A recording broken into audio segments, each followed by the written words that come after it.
All right, so this is the best part of the show. So, old girl, right? That you was when you was no, I'm just playing. This is the interview portion of the show.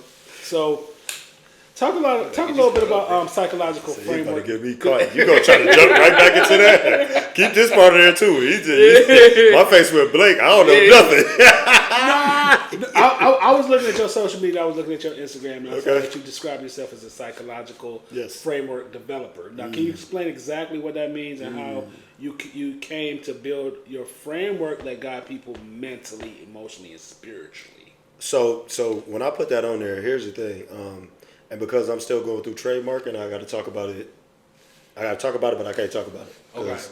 I don't want to. But there's literally a psychological theory that I've created, and so this is what happened. I was going to Buffalo, and in Buffalo, New York, I was 17 years old. Went to correctional facility, gang affiliations, rolling 60 Crips. I was just a whole different individual. But was my culture there. That's my family there. So it's not hard for me to get in that space. So back and forth, you're getting older, have a child. I go back to New York, and it almost felt like when I went back to the city, I was immediately put in this different space. And what happens when you pay attention to emotional intelligence and awareness, you can feel stuff coming on you because you went past just feeling it. Now you start to ask why.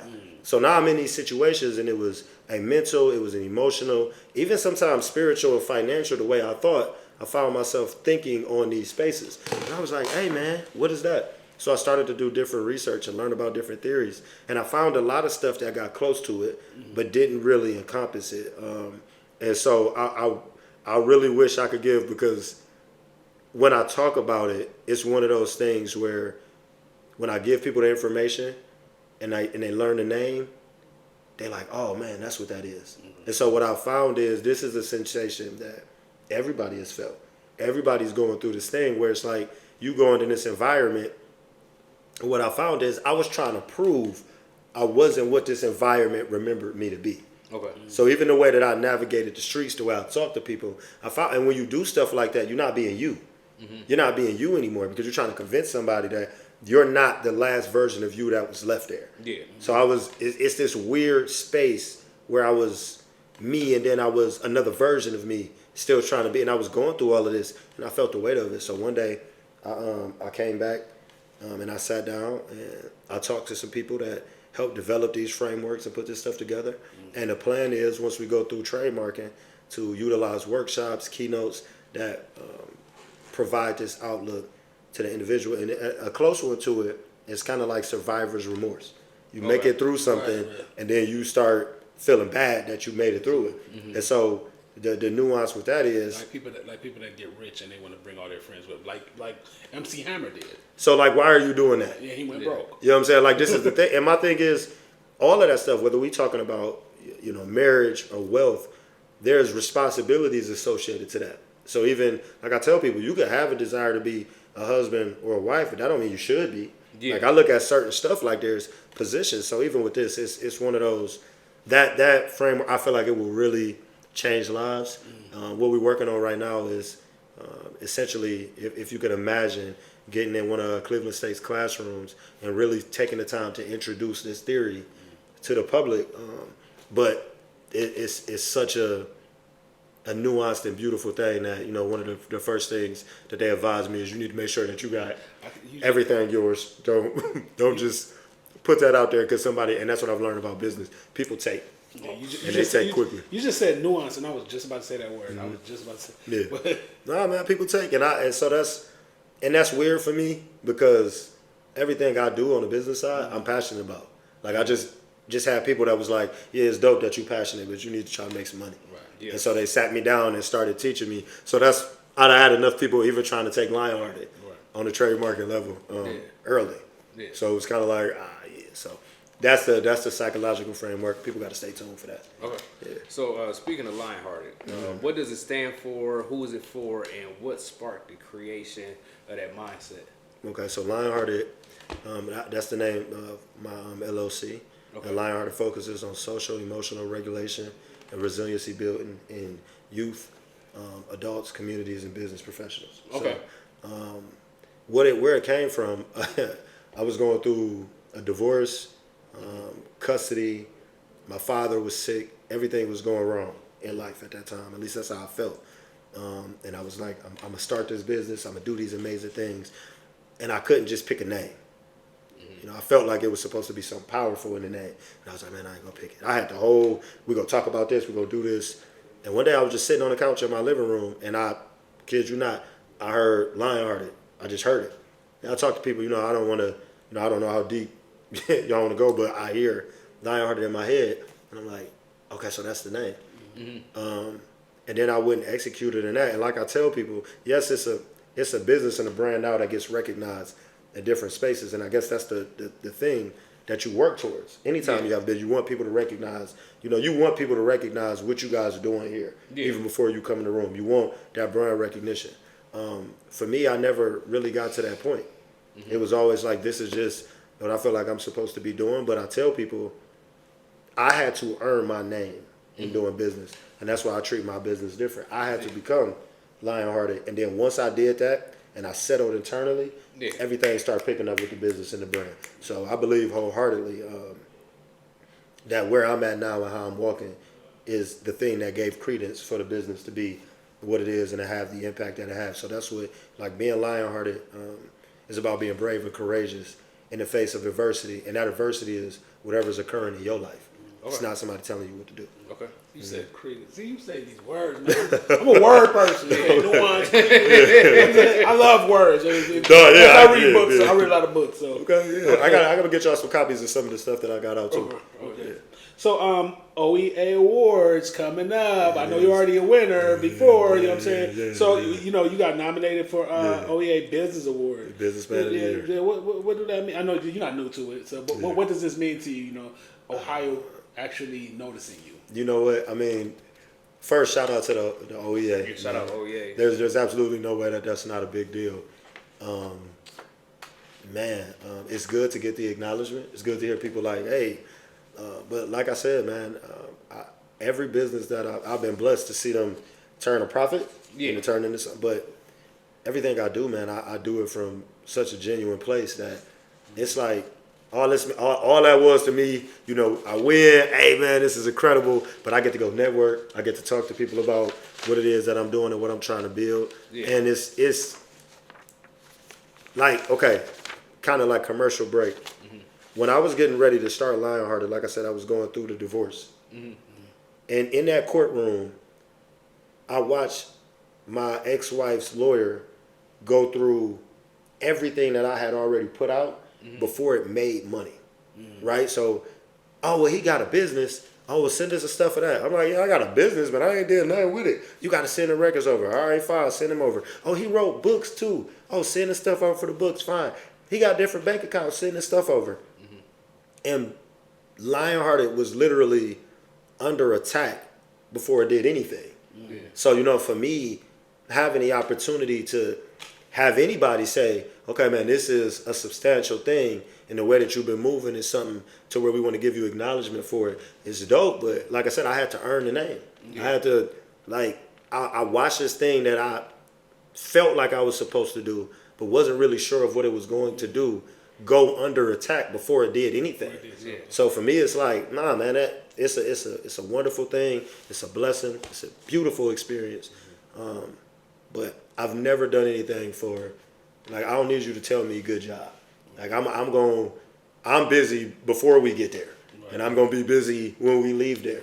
Right. Yeah. So it's good to get the acknowledgement, but once you start doing stuff for people to tell you good job, I think you start to lose sight of self. Yeah, and I can't do that. I can't afford to do that. Right. Yeah, so that's where I'm at. So shout out to them. I appreciate the opportunity. But for those people that voted for me, that nominated me, one of the things that they tell me that they love about me is the consistency and the confidence, and that's not going to change, win or no win. Okay. Yeah. Yep. Okay. So tell us about your books and what was the process that went into writing these books. Man, you go through stuff, and for me, the real win is being able to talk about it. Uh-huh. To me, that's how I know you transition from that victimhood into that I made it and I'm ready to go out there. So all of these books are different things. Like we talked about earlier, y'all talked about how y'all mentioned colorism for women, and then today we was talking about it for men. One of the books I've written it highlights the relationship between men and women. It's literally a diary for women to be able to write responses to things that I feel like they might need to hear from a man. You know, so for me it was these, but for me that was growing up and not seeing that. Hearing about it, I'm like, man, why I feel like the women that look closely to me don't trust me and I ain't did nothing to them. Yeah. But it was experiences they had. So when I write about dealing with your emotions and just trying to unlearn different things that you've dealt with, every book that I've written is about something that I've gone through or healed from. I'm not just, you know, stuff is cool. Like I can tell stories with the best of them and try to make something like that. But for me, it's enough going on in life to where I use myself as an example. So every book, especially if you paid attention to the years that they was released, will let you know what was happening. So when I'm going through the divorce and COVID and custody and all this other stuff is happening, that was the first book that came out, was The Black Sheep's Roar, The Problem and the Prophecy. And it talked about, listen, my relationship with God and how it was being defined and all these other things that if you look at that life and just had that space in my life, had any conversation with me, be like, oh yeah. And then when you read it, it's like, oh. Right. So this stuff I'm telling y'all now, if you was to pick that book up and credence to this conversation, you would be like, oh man, okay, now that makes more sense. Gotcha. Like it's literally every piece of that. Right. Therapy. Now I know you just recently did a photo shoot. Like I did. Where do you do the photo shoot at? Yeah, man. Talk about it. Hey man, DFC man, we know what's going on, man. Dave Ford, Dave Ford. Mr. Ford. We were supposed to be here. Yeah, what was up with y'all? Okay, so yeah. So that was the day I had that conference that day. Oh, okay. Yeah, so I had that conference. I didn't get that conference till like 4:30, 5 o'clock, and then I had to get my son. So okay, I had like a bunch of. I had work and a bunch of meetings and a bunch of like meetings. But then the next day I was like, oh, I was supposed to go to, because he asked us today. He was like, yeah, I was supposed to be here, and I felt like you know how you feel like you about to call your dad, you about to get cussed out. But Dave, he wasn't mad, but it was work. It was work. That's what it was. No, that's real. Okay. Yeah. Okay. So go ahead. You was asking the question about the photo shoot. How did the photo shoot go? I mean, you know, so I've been in some situations where I've taken pictures and stuff like that. What I love about just coming here, it was fun. It felt like family taking pictures. Okay. That's what it was. So it was, you know, I was able to be, and that's important for me, right? I wear so many different hats that a lot of times when I meet people, the version of me that they know is whatever one they saw the hat on. So it's like, you know, I go to some places, like I sent some of my homies the pictures, like, yeah, man, this dope. And they're like, man, what you modeling for? So kind of like that colorism, but just, what you doing? What you modeling for? Wait a minute, I thought you was a rapper. Rappers don't model, and I'm like, man, y'all kind of ignorant. They want to put you in a box. It was that. Rappers do model. Man, listen, man, one thing, you know, the businessman of the year thing that they hit the nail on is I'm a hustler. Yeah. You ain't about to, like, how I feel is anything that you passionate about, that you got locked, man, you better do your best to go do that. So the photo shoot was phenomenal, man. Shout out to everybody that came. Everybody. I mean, we have in here Hundo, Midwest, who was in here? I'm gonna forget names. Don't charge that to me. I was what he was talking about earlier. We having a great time, man. You know what I'm saying? But it was a lot of amazing talent, a lot of beautiful people in here. Yeah, Hunter did the show last week. Yeah, Candace was in here too. Pull up experience. Okay. Yeah, I was about to say she gonna say something if I don't shout her out. Yeah. Candace, what's up? Yeah. Thank you. But no, man, it was dope, man. It was beautiful. And shout out. He really cares about how he does his pictures. Oh, you talking about Dave? Yeah. Oh, yeah, Dave. No, but see, that's important to see because a lot of times people say they do stuff, and my thing is maybe you good at it, but your character and your passion don't reflect in the work that you do in the process. He works so fast. And then when you look at the picture, I thought y'all was at a school for real. No, yeah, listen, group chat. I'm like, when did we get the what? Yeah. Like, but quickly though. And I'm looking at the picture. I was like, David really expect me to drive all the way out there? Yeah, but I actually live down the street from here. Listen, because it looked like y'all took it somewhere else. How good the pictures look. Yeah, because that weekend he was doing a photo shoot for Dre Day. Yep. And, shout out, hey man, shout out Dre. Yeah. And we was here that day, and we watching them do pictures, and then by the time we interviewed Dre, it might have been it was before we did the interview. Dave had already had the background and everything. Yeah, man, he cold. He cold. Yeah, shout out him. He cold. Yeah, so shout out DLC Collections. For sure. That's where we podcast. Yep. Mm-hmm. Yeah. So when it's all said and done, your main goals, visions, accomplishments, legacy. What would you like to see your story be about? What's told about you? What did you do? How was your life? Your legacy. I was what I was looking for. Okay. And I want to encourage people to do the same thing. Mm-hmm. So when they like, man, you do this and that. When I was a little boy, I remember beating on the table and I rap, and I'd be like, man, I swear I was the coldest dude ever. Mm-hmm. And then somebody was supposed to be singing a hook. They ain't show up, so I started singing. And I sat down and it was, I'm going to do this book. I'm living a full, beautiful, and balanced life because I'm authentically myself. Yeah. I'm not interested in being nobody else. Yep. And a lot of people talk about that like it's something that they just had born in them. Mm-hmm. This is work I had to do. And I'm still doing work. And I'll be doing work until I die. Yeah. So I would tell people to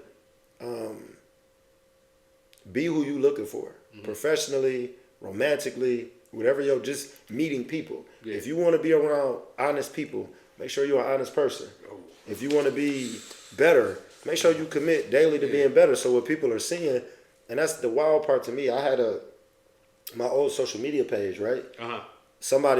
I started making moves, and now my page suspended. And I was so caught up in what I had built. That was out of nowhere. Out of nowhere. Yeah, I was like, I was scrolling and it kicked me out. Yeah, because I was like, this dude, he doing this.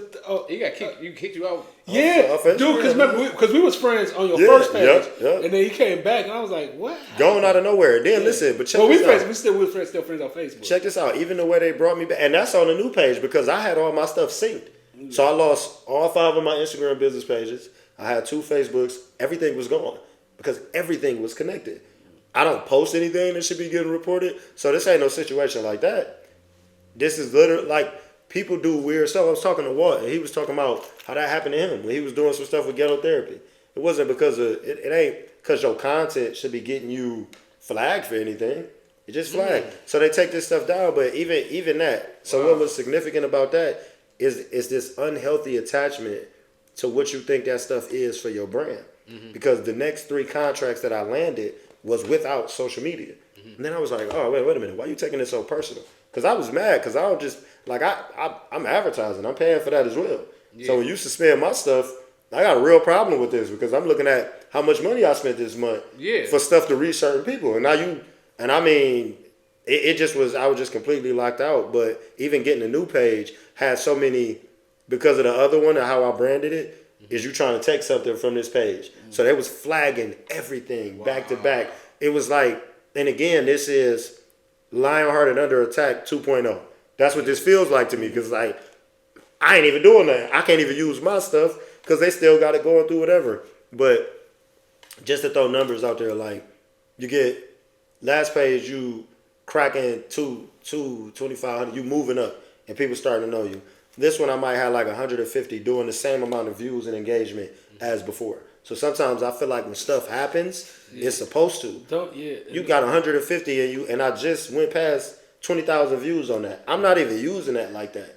But it's the posting, it's the going out and meeting people and engaging with them that people are, now they're invested. And I'm like, sometimes you got to have a reset. Yeah. And Instagram is not what Instagram used to be. Dude, I remember I used to have like 5,000 likes on pictures because I have a lot of followers, and then Instagram started. Now I got like 30, 40, and I got and Instagram.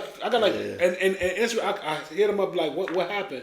They're like, we're working on something with our algorithm. You working on something because certain people get to be seen more. You know what I'm saying? And it has a lot to do with like demographics, possibly color, possibly how much engagement they think you should get. You know what I'm saying? Or spending your money. Or they want you to spend money. They want you to spend your money. And they want you. That's what it is. They're like, spend your money because people are like, well, nobody like your stuff. No, they ain't. let nobody like your stuff. They want you to spend money, and that's how algorithms. That's how this whole idea of everything works. And that's why they want to bring TikTok to America because everything is so. What's the word I'm looking for? Everything is so microwave monetized. No, the other word, capitalism. Oh yeah, okay. Even though I like capitalism, that's what I grew up under, but capitalism got a whole bunch of different sides to it anyway. Yeah, they got to chill on that. That's why. And then that's the other thing, man. Don't make just one Don't have an allegiance to just one platform. Right. Like it's all types of. You got fandom. You got Instagram, TikTok. Man, get your stuff on there. But I would tell anybody doing business, engage intelligently. I'm not just adding everybody now. Right. Before it was like, in my mind, somebody's going to go on this page, they're going to look, I ain't got enough followers, they're going to click off. And there's some people like that, but those are never the people that's about to support your business. Right. That's about your brand. That stuff don't matter. So for me, be targeted with your stuff. If you work in clothing and you trying to make moves in the city, add the designers in the city. Go to their events, meet them. Like, I do that all the time. I'm not just sending requests no more. Right. Like, I'm talking to you. Hey, man, add me on there. Now you in their brain. So for me, it was like what I wasn't doing. I had this brand, and I was doing a little bit of everything, trying to find my foot. I was still trying to find me. That gets shut down. Now I go in. It's way more tactful. Everything from what I'm posting to who I'm adding to where I'm going. And they'll see my page and be like, you always doing something. I'm still doing business. I'm still doing business. Even when I'm kicking it. Mm-hmm. Yeah. So any shout-outs you want to give? First, I want to shout out my mama. Man, one of you know, it isn't until you start doing things on your own in a major way till you start to realize the sacrifices that those people made. Yeah. And she is incredible. So shout out to her. Shout out the LIONH3ARTED team and everybody that's rolling and still riding. You know, the plan for this is culture shifting. Mm-hmm. You know, I want to create something that when I'm gone still has an impact. So shout out to everybody that supported that. Shout out to every podcast this year has been crazy busy. Yeah. It's been ridiculous. Shout out the adversity. You know we almost didn't do this show because you know because you know me and you and that passive aggressive message you said nah listen we talking about that on camera. we can it's cool All right, it's cool because you hear because me and you always had you know what I'm saying but it was like what white person wrote him this? Listen, because he gives me 2 dates, right? Yeah. And in my mind, I'm like, okay, it's like this, man, I really do appreciate what y'all do. Yeah. So for me, it's some podcasts that I know I got to go on, and it's going to be more audience. And I'm going to be honest, I got to prep before I walk in because they irritate the hell out of me. Yeah. But I understand what I'm doing for the brand. Yeah. So get your feelings out the way, go handle your business.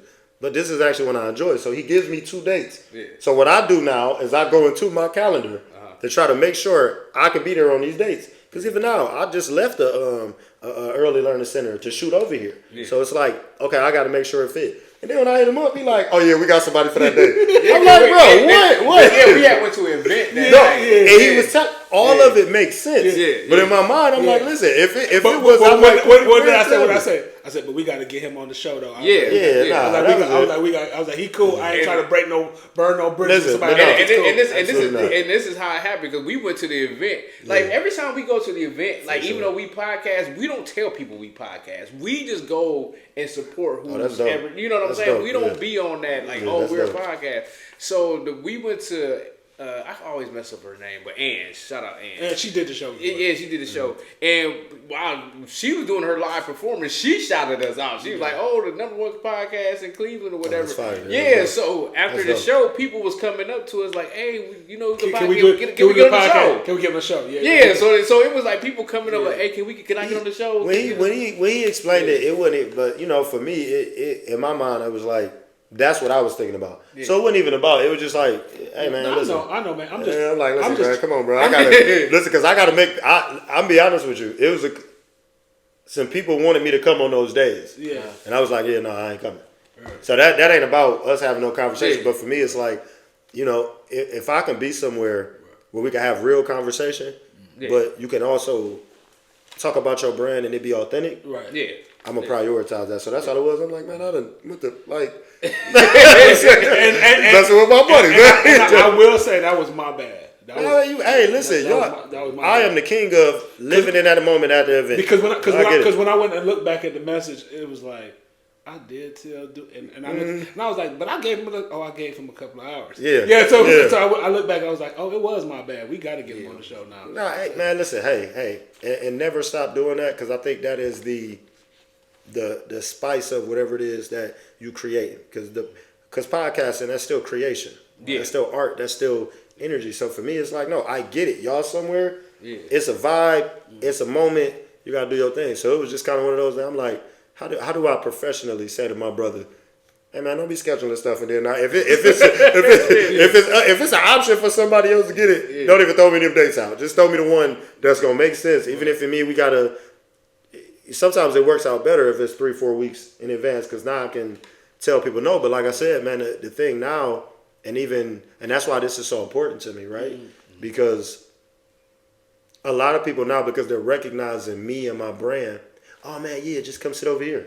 So even when I select stuff, I got to look at it like that, because you might have 200,000 followers on your platform. Yeah.